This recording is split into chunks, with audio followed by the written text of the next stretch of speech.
Okay, Parshas Bamidbar and Chumash. So the Parsha says very interesting that we haven't heard about Dustin and Aviram for quite a while already. By the time Kabbalah Satorah came, they disappeared. You don't hear about them by the Egel. Dustin Aviram, they became Baal Tshuva. Vayichan Sham Yisrael Neged Ahar, we're coming to the Shavuos. Yishachad B'lei Echad, everybody was one. So where does Dustin Aviram surface again? So Rashi, Parshas Bamidbar tells us that they were camped next to Kairach, because we have the formation of the Degolim, of the camps, and Shevet Reuben was next to Kairach. What does Rashi say? Oy l'Rasha, oy l'Shcheinoi. Woe to the evil person and woe to his neighbor, the hashpah that is influencing. Terrible. Now, who was the Rasha here? Kairach. The Rasha, so that's where it became Rishoyim. If you look actually a couple of Rashis later, Moshe Rabbeinu had neighbors too. Yehuda, Sachazvul, and they became Rosh Sanhedrin. Toivle, Tzadik, Toivle, Shcheinoi. You gotta watch out who your neighbors are. So that's the problem, Dustin Aviram, because the Gemara says in Megillah, who Dustin Aviram, they were Rishoyim, mit chilasam v'atzayfa, evil people from the beginning to their end. Beginning to the end. They did Shuvah in the middle. Vayichan Sham Yisrael Neged Ahar includes Dustin Aviram, everybody. Kishachad B'lei Echad. So how can the Gemara say they were evil from beginning to the end? But what do you see? They were neighbors with Kairach. They should have run over to Moshe Rabbeinu. We can't be neighbors with this Kairach. We know what it means to be Rishoyim. We were Rishoyim. We became the biggest Baalei Tshuva. So if you know what it means to be Rasha, and you're going to be influenced by this neighbor, go to Moshe Rabbeinu and say, I can't be here. But you didn't. You allowed yourself to be neighbors with him. You allowed yourself to go back, to revert to your evil ways, because if you're going to be next to him, it's going to have hashpah. So you took the opportunity that you had of Kabbalah Satorah when you were the biggest Baalei Tshuva, and you turned it over on the side. You could have used that as you could have become neighbors with Moshe Rabbeinu. It could be Rosh Sanhedrin. That was the very saddest part of it. It's real short, but you see the power of a neighbor. Power of a neighbor. That's why we have to daven for Shachein Toiv. We daven not to be Shachein Ra. Very interesting. Chazal tell us what's Shachein Ra. Someone doesn't go to shul. Now, unfortunately, we're understanding what the shuls, what they mean to us so much. But what a Shachein Toiv can do, I'll show you a beautiful story I heard from Rabbi Zacharias, Sechet Tzadik L'Rocha. He told me once that there was a person who was in the neighborhood of his shul. The person was not Peru.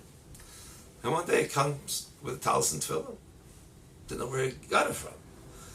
Finds out he's a neighbor of a Yid who was a tremendous Baal Tzedakah, Gvir, Mr. Marvin Building Oliver Sholem. And this man would wake up every morning at 5:30 to do his treadmill. He was a neighbor of Marvin Berlin. He saw across the street. Marvin is also up at 5:30. And every morning he saw him putting on talis and tefillin.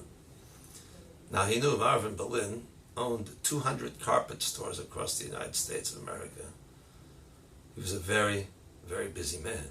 He knew what's going on in every carpet store. He didn't have time for trivial things or who knows what. If he's putting on talis and tefillin every morning at 5:30, it must be something. He went. That was hashpah of a Shachein Toiv. Now I always thought Marvin put it on because he had to daven to get to work. He was putting it on at 5:30 in the morning, so he should be ready to go to shul at 7:05. And it was Zacharias' minyan to be with the minyan. That was the achana that he did an hour and a half earlier. That's the Shachein Toiv. If you see what the chashivas of the shul is, you see the importance of what shuls are. If that's the achana to get to shul, and besides that, Mr. Berlin is Yidua, that he would be the one that would put on an apron after the Shabbos Kiddush and clean up the Kiddush. It became a very prestigious thing now. If the Gvir Adir takes it on himself to be so meticulous in the covenant of the shul, it became a very prestigious thing to put on the apron and clean up afterwards. It's a Chashuv. An amazing thing.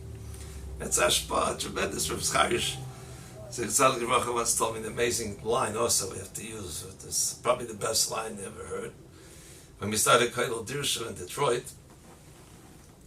we had no idea how it's going to go, how it's going to take off. And he came over to me, gave me tremendous chizuk. He said, if you will have Dirshu for 1 week, and close up, you will have had it for a week.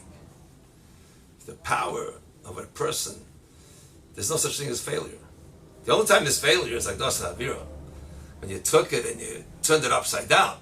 But if you use it and in growth, and I want to grow, and I'll attempt to do something, and I'm ambitious, you know what, I'll take on to learn Shas. And I ended up learning one Mishnah.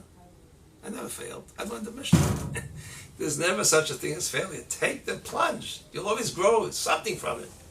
And that's Hashpah, the added, that's the chashivas of what it means to see what a shul is. And it's another amazing story about Zacharias. He would get up and say every week, whenever it's needed, he would say, no talking in shul. People shouldn't talk. Not always was he able to be mashpia. But an amazing story happened. His grandson told me he took over his shul.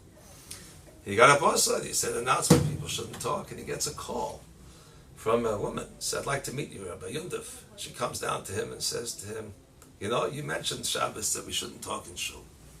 People don't always listen to what you say. I came to this shul, and your grandfather would say the same thing very often. And I came to shul because I wanted to talk. That's what I came for. That's what I'm here for, to talk.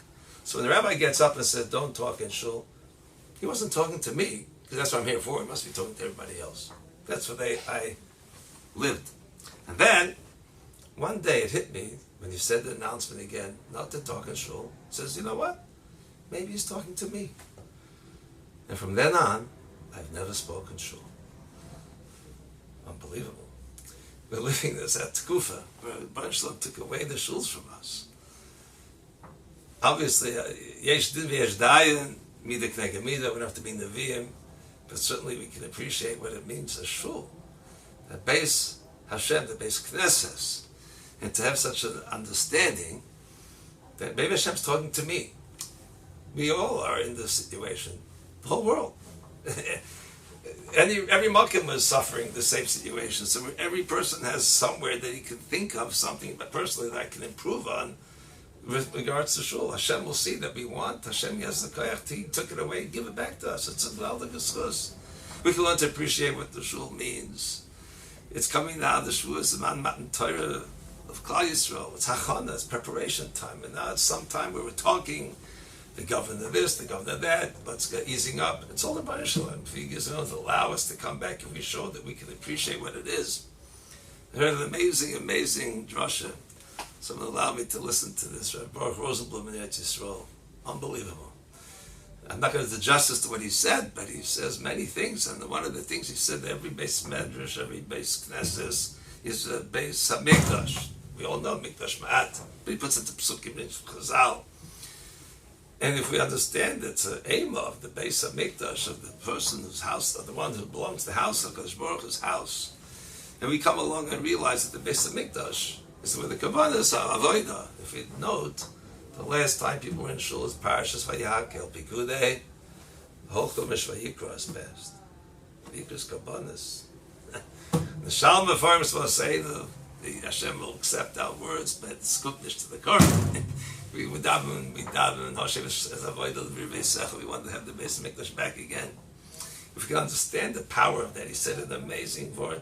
Not just the davening.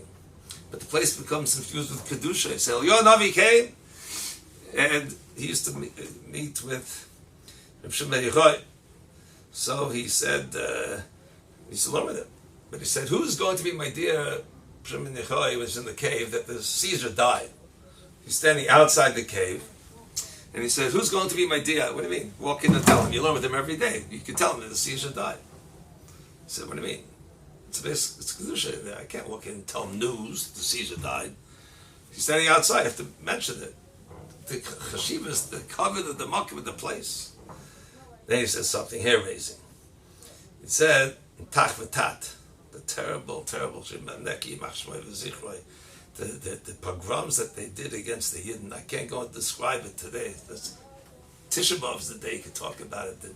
Mutilating the people, and they got people to eat their own children. It's horrendous decrees that took place at that matzav at the time. And they made a Shelas Cholaim. It's a famous Yidua, Dikazach, the Taisvis Yom Tov, when he found out because of the talking in shuls. So he made the famous Mishnah Beirach. But he quoted Matis Yosef, and he said, talkings in shuls couldn't have brought such a gezerah wrong against Klal Yisrael chas v'sholem. He said, what's the pshat? He said, that they were davening to prevent the gezerah, to abolish the gezerah. But the talking in shuls prevented the tefillas from going to Shemayim. Because Anan, the cloud that came along, was this form to prevent the tefillas going up. That was the problem. Tefillah could accomplish anything and everything. But if there's a barrier for the tefillah not to go up, chas v'sholem, that prevents the tefillah's power that we have.